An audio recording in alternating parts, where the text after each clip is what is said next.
Syagit guys, dapat mara. Tapioca muriha!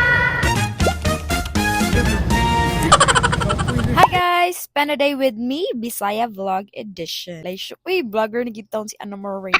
But anyways, niulit ko sa province for personal matters and right now, padulong na ko balik sa Cebu. Sayo kay ko ni Matani para makasakay ko sa 5 a.m. nga trip. Pero wata gisurti din yung dapita kay paabot na mo sa pantalan na fully booked. Ako pinakasayo sa 8:30 guys. And you wanna know a different kind of pain? Not bringing an earphone while traveling. Because I'm the type of traveler nga pre gid get earphones like bahala mo diha. Kay murag awkward man siguro magbiyahe niya. Hilom kay ba bisag unsa lang imong mahuna-hunaan. So ako magjam-jam ra gyud ko sa music pero kay gimalas malagi ta karong adlaw na wagtang akong earphones. Nagantos lang ko nga magpahinay sa music para dili makaistorbo sa lain pasahero. And after 3 hours of waiting, finally boarding na jud ta. See you in Cebu.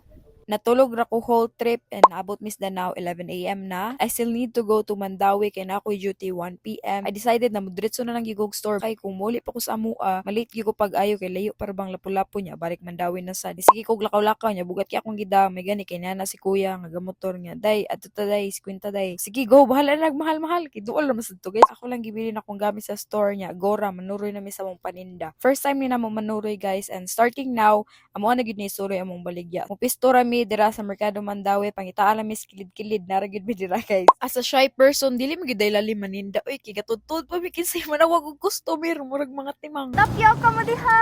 Ano mo?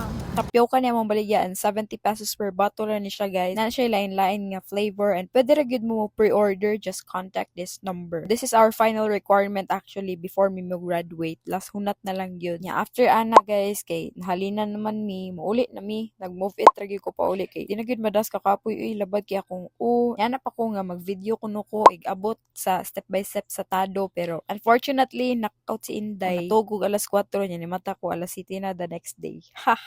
Anyway, bye guys, more to see you on my next vlog.